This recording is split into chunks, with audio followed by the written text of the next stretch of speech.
So one thing I've avoided talking about on this channel is the Battlefield 6 leaks. There's a lot of footage out there from a lot of different sources. A lot of it is looking really, really good, but because I can't put anything on screen to talk about what I'm actually wanting to talk about, I want to deep dive the details, talk about some of the hot elements, talk about the gameplay, but if I can't show any of it, I don't like doing that kind of style of content. But an article just released today covering a lot of the internal issues that are plaguing the next Battlefield release, and things are starting to look very, very familiar. All right, so just to give context, the title of this article is What's Wrong with AAA Games? The development of the next Battlefield has answers. And the tagline is what scares me the most going into this. EA insiders describe stress and setbacks in a project that's too big to fail. Did you all just forget about 2042? Or what? A lot of words to digest. We're just going to go through it piece by piece, and we're going to start here. Today, publisher EA is in full production on the next Battlefield title, but sources close to the project say it's faced culture clashes, ballooning budgets, and major disruptions that have left many team members fearful that parts of the game will not be finished to the player's satisfaction in time for launch during EA's fiscal year. Oh boy. Here we fucking go again. They also say the company has made major structural and cultural changes to how Battlefield games are created to ensure it can release titles of unprecedented scope and scale. This is all to compete with incumbents like the Call of Duty games and Fortnite, even though no prior Battlefield has achieved anywhere close to that level of popular and commercial success. The more things change, the more they stay the same. For the last 20 years, we have watched multiplayer games shift their focus to chase Call of Duty numbers. You don't need Call of Duty fucking numbers to be successful in this space. And what's gonna happen if what this article is saying is true is you guys are ballooning budgets, you're making a game unprecedented scope and scale because you want to capture that Call of Duty audience, and then you're left with a budget of like $500 million or more, and now you need to recoup that cost. So you increase the microtransactions, you start pushing all of that bullshit on everybody, and then that makes people hate your game, and then you're sitting here wondering why it wasn't fucking successful. The more things change, the more they stay the fucking same. According to these first-hand accounts, the changes have led to extraordinary stress and long hours. Every employee I spoke to across several studios either took exhaustion leave themselves or directly knew staffers who did. Two people who had worked on other AAA projects within EA or elsewhere in this industry said this project had more people burning out and needing to take leave than they'd ever seen before. That tells me that this project is monumental in scope. Whether or not that's going to come to fruition when it launches and is actually going to be worth it, remains to be seen. The leaked gameplay does look good. It does. It looks like a Battlefield sequel to something like a 3 or a Battlefield 4. It looks fucking phenomenal. Looks can obviously be deceiving. Each of the sources I spoke with shared sincere hopes that the game will still be a hit with players, pointing to its strong conceptual start and the talent, passion, and pedigree of its development team.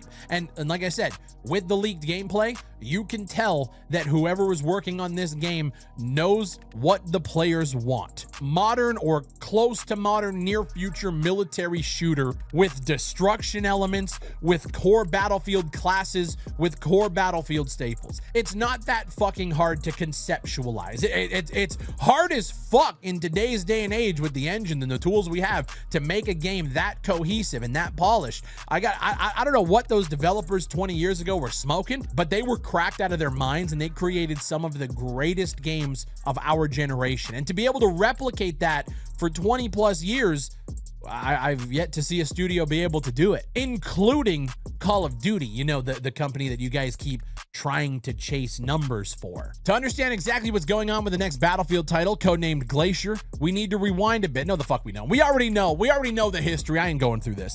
Don't repeat past mistakes. Players were disappointed. They're obviously talking about Battlefield 2042, launched as a dud, but so were those who worked on 2042. And of course, at the end of the day, we can call out bad games, we can call out bad practices. The developers themselves are most likely as disappointed as you guys are. I mean, unless you're the Dragon Age Veilguard dev team, then, you know, they just keep clapping back at everybody saying they made a good game. Trust me, it completely wasn't shit.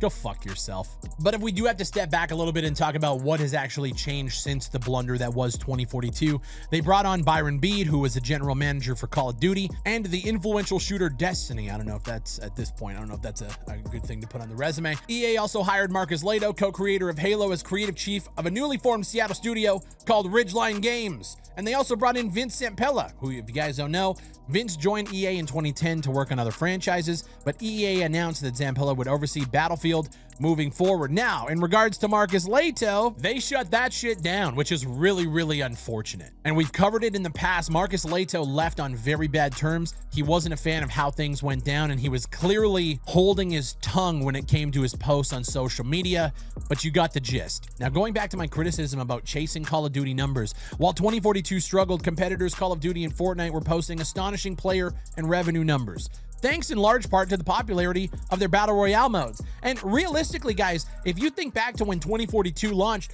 Call of Duty was like peaking out. They had a complete resurgence with 2019. They came back with Call of Duty Modern Warfare 2, and they were on fucking top. Now, they've really shit the bed since then, so this is Battlefield's time to shine, right?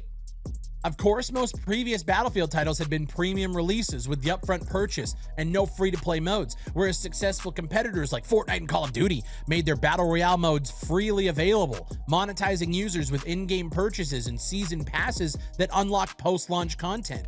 It was thought that if Glacier did the same, it could achieve comparable numbers. So a free-to-play Battle Royale mode was made a core offering for the title alongside a 6-hour single-player campaign, traditional Battlefield multiplayer modes like Conquest and Rush, a new free-to-play mode called Gauntlet, and a community content mode called Portal. Honestly, fuck Portal. You guys completely shit the bed on that. It was just full of people trying to rank up. I don't know what Gauntlet is. I don't really care. What I want to focus on is the traditional Battlefield multiplayer modes like Conquest and Rush. But what scares me is out of all of these modes that have been listed in this article, the first one, free-to-play Battle Royale, was a core offering for the title. What I don't want to see is Battlefield go and focus on their free-to-play Battle Royale, and just like Call of Duty, they just leave everything else in the dust to die and nobody cares for it.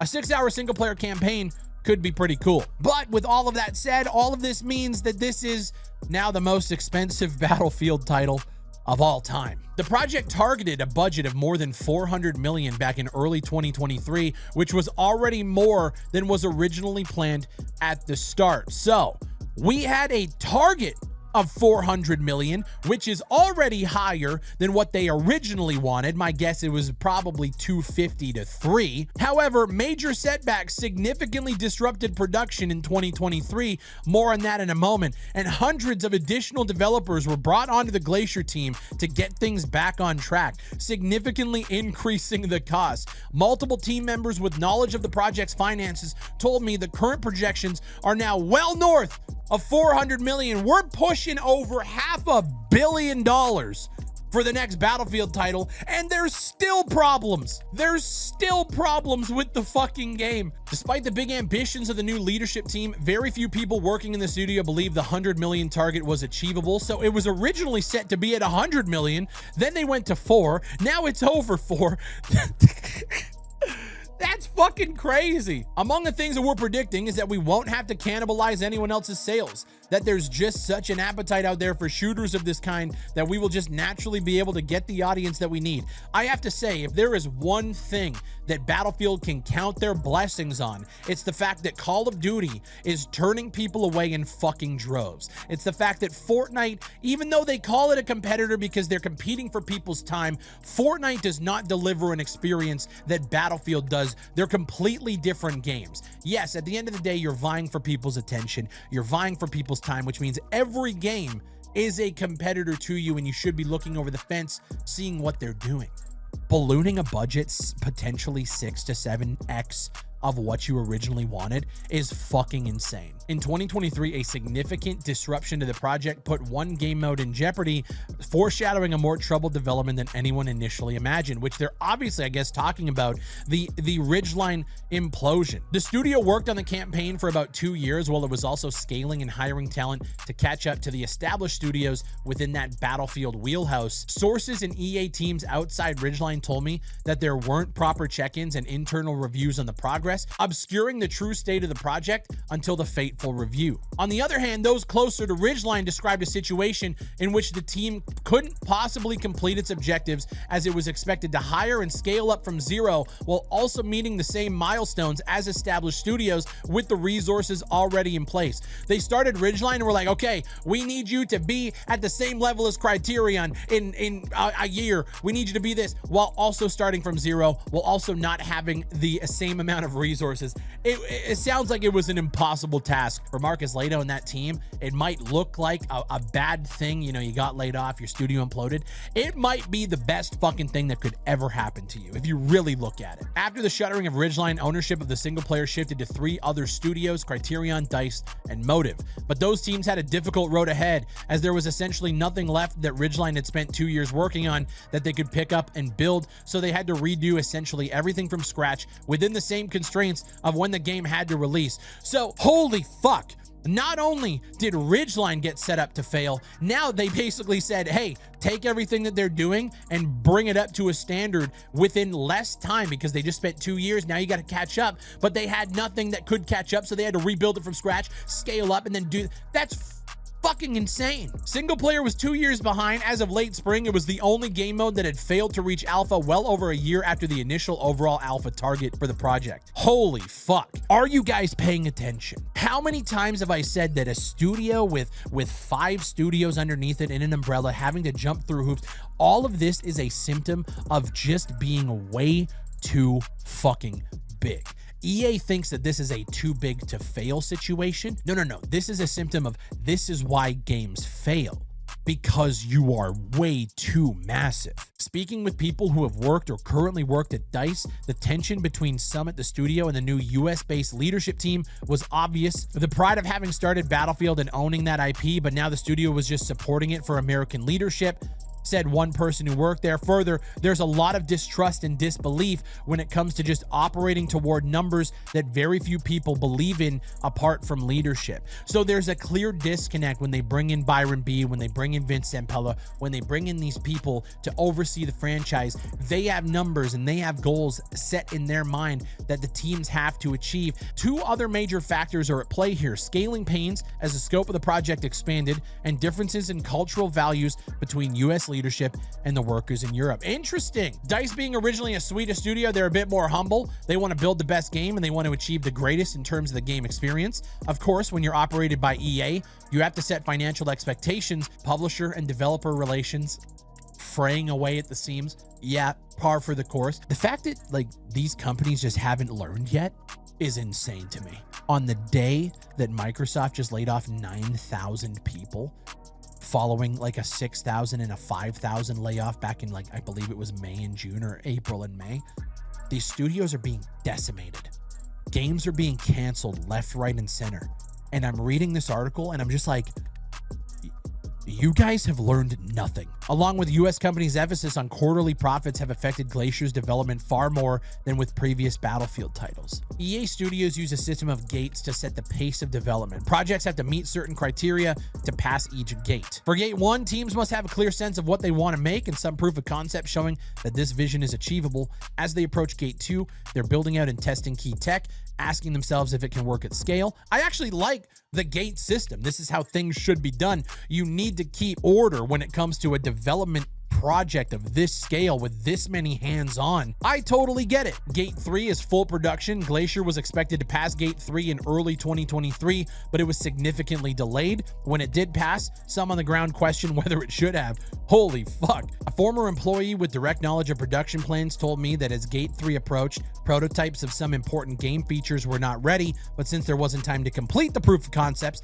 the decision was handed down to move ahead to production, even though the normal prerequisites were not met. If you don't have those those things fleshed out when you're leaving pre-production, you're just going to be playing catch up the entire time you're in production. We have seen these kind of things on our project just at a small scale with indie stuff. There's some things that we thought we had planned out, that we thought we had better footing, and it just requires you to pivot on the fly. And as a small team, sometimes that's tough. I can't fucking imagine what it's like working on this project. I can't. Because of these issues, the majority of people I spoke with said they expect planned features or content to be cut before the game actually launches, which is normal to a degree, but these common game development problems can contribute to other aspects of modern AAA gaming that many consumers find frustrating. Single player is also a problem. Single player in itself is massively late. It's the latest part of the game, I was told. Without an enormous patch on day one or early access to the game, it's unrealistic that they're going to be able to release it to what they needed it to do. If the single player mode is a linear narrative campaign as originally planned, it may not be possible to delay missions or other content from the campaign to post-launch seasons. Yeah, that would suck ass. Single player is secondary to multiplayer, so they will shift the priority to make sure that single player meets some minimal expectations, however you want to measure that. But the multiplayer is the main focus, an EA employee said. That, unfortunate. I totally understand most people are looking for Battlefield for the multiplayer, but look, if you're going to make an entire package, you sold us on this fucking, this Battlefield universe, we're bringing in Vince Zampella. I want to see a good single player campaign for Battlefield again. I know a lot of people don't give a fuck. That's part of the package for me. And then we get into the mental and like the burnout of the AAA space. My day could start as early as 5 a.m. The first half of the day involved meetings with a studio in one part of the world, while the second included meetings with a studio in another region. Then my evenings would be spent doing my work because I'd be tied up juggling things all across the board and across time zones. EA is only focused on profit. They brought in Byron Bede, who was a general manager for Call of Duty and Destiny.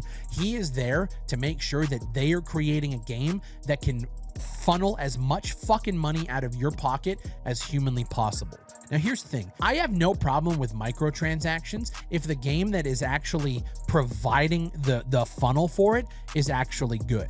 The problem that I've had with Call of Duty over the past few years is the fact that I am noticing the quality level take such a huge dive in shifting their focus to funneling microtransactions. Jumping into Call of Duty now, skill-based matchmaking still have major hit reg and server tick rate issues. The game is fundamentally worse than it was a decade ago. In lieu of more microtransactions, battle pass, black cell, now they have event battle passes that they're trying to sell you. It's all about making money. 2042, some of the decisions that they made, the operators, all of the skins, all of the battle passes, all that stuff should be secondary to making a fun video game first. If I have to say anything about any of the leaks that I have seen, the game does look good. And while I want to be excited for the next Battlefield title, a lot of the stuff that I'm reading here is just more of the same. I'm not shocked.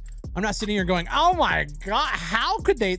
I get how it's happening because it's been happening for a decade plus. It's been happening since I started this channel. Nothing has changed. This article could have been written 10 years ago and it would have applied the exact same. FPS developers chasing Call of Duty trends, adding long hours in crunch, ballooning budgets, mismanagement of just the insane amount of people that are involved in these projects. Nothing has changed. And I hope through all the bullshit, through all the logistics, through all of the jumping through hoops, I hope that these guys can create a banger of a game. Do I have faith that it'll be a banger of a game? I don't. The gameplay can look as good as it wants. I haven't personally played it yet, but I am hoping that when this comes out, we don't see cut corners. I'm hoping that we don't see cut content. I'm hoping that we don't see, not fully fleshed out features.